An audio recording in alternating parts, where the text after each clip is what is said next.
হয় বানৰ পৰা পৰিত্ৰাণ বিচাৰি নৈপৰীয়া ৰাইজৰ জল পূজাৰ আয়োজন চিপাঝাৰৰ ননৈ নদীৰ পাৰত ঢোকাপাৰা কুমাৰপাৰা দৌৰিপাৰাকে ধৰি প্ৰায় ৪-৫খন গাঁৱৰ ৰাইজে মিলি ননৈ নদীৰ ভয়াৱহ বানৰ পৰা পৰিত্ৰাণৰ উপায় বিচাৰি জল পূজাৰ আয়োজন কৰিছে। মোৰ সহযোগীয়ে দেখুৱাইছে ইয়াৰ সামগ্ৰিক পৰিৱেশ।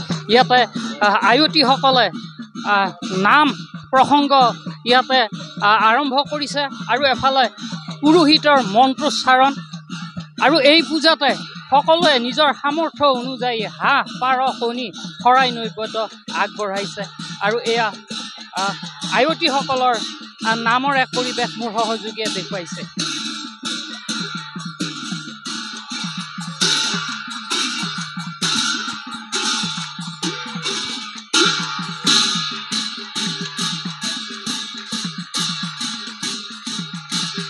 যিহেতু প্ৰতি বছৰে ননৈ নদীৰ বানৰ কাৰণে এই অঞ্চলৰ নৈপৰীয়া ৰাইজ বৰ বেয়াকৈ ক্ষতিগ্ৰস্ত হৈ আহিছে।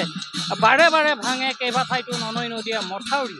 এফালৰ পৰা সৰ্বহাৰা হৈ পৰিছে, বহু লোক ঘৰ বাৰী হেৰুৱাইছে, বহুতে খেতি বাতিৰ মাটি নদীৰ বালিয়ে ফুটি পেলাইছে, যাৰ বাবে খেতি কৰিব পৰা নাই বহুতে। আৰু আগন্তুক দিনকেইটাত যাতে ননৈ নদীৰ বাঢ়নি পানীয়ে ক্ষতিগ্ৰস্ত নকৰে তাৰ পৰা পৰিত্ৰাণ বিচাৰি এইদৰে ৪-৫খন গাঁৱৰ ৰাইজে মিলি জল পূজাৰ আয়োজন কৰি আছে। আমাৰ কাষতে আছে ইয়াৰ একাংশ উদ্যোক্তা। কি কৰিব আপোনালোক যিহেতু প্ৰতি বছৰে নৈৰ পানীত ক্ষতিগ্ৰস্ত হৈ আহিছে আৰু এইদৰে জল পূজাৰ আয়োজন? হয়, নমস্কাৰ। আপোনালোকক আমি নমস্কাৰ জনাইছোঁ। আমাৰ আধাৰণি কথা আপোনালোকক আমি কি ক'ম, আমাৰ এই অঞ্চলৰ ৰাইজে উপায় নাপায় মানে এইবাৰ জল পূজা কৰিবলৈ আমি আগবাঢ়িছোঁ। হাঁহ পাৰ কণী বিভিন্ন আমাৰ ৪-৫খন গাঁৱৰ আই মাতৃসকলে নৈবেদ্য আগবঢ়াইছে। আমাৰ বিভিন্নজনে ইয়াত সহায়ৰ হাত আগবঢ়াইছে।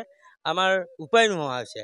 আমি এনেকুৱা এটা পৰিৱেশত পৰিছোঁ, এইবাৰ আমাৰ কাতি মাহৰ এজোপা আমাৰ তুলসী গছ নাই, আমাৰ দুবৰি বন এডাল নোহোৱা হ'ল, আমাৰ মানুহ গোটেই বালিয়ে পুতি দিছে। আমাৰ উপায় নোহোৱাত আমি আই মহামাই ননৈ মাইকে আমি সেৱা কৰিবলৈ আমি আগবাঢ়িছোঁ।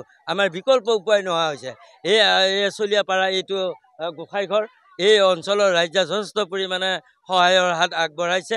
এওঁলোকে কৰ্মকৰ্তাসকলে এইখিনি গোটেইখিনি আগবঢ়াই নিছে আৰু বিভিন্ন 4খন গাঁৱৰ এই লকৰাই দৌৰিপাৰা, এই নগৰা, চলিয়াপাৰা, ঘোঁৰাশাল, বিয়াপাৰা এই গোটেইখিনি অঞ্চলৰ ৰাইজে ইয়াত সহযোগ কৰিছে, সেৱা ভাগ লৈছে, যাতে অহাবাৰলৈকেও আমাৰ ইয়াত কোনো এই মহামাৰী জ্বলে যাতে আমাক কোনো অপকাৰ নকৰে তাকে আমি সেৱা।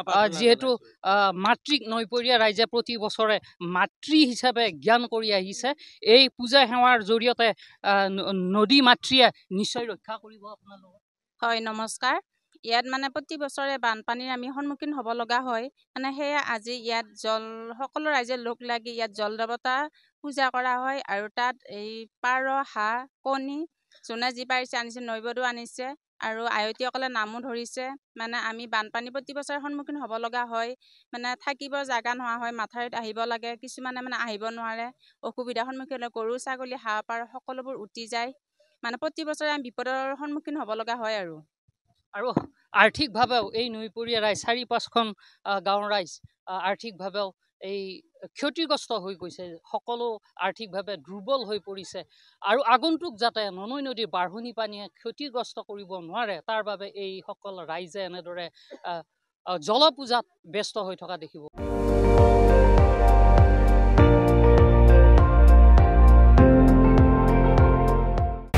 আপুনি চাই আছে ND24, সৰ্বশ্ৰেষ্ঠ নহয় সৰ্বোত্তমৰ দৌৰ।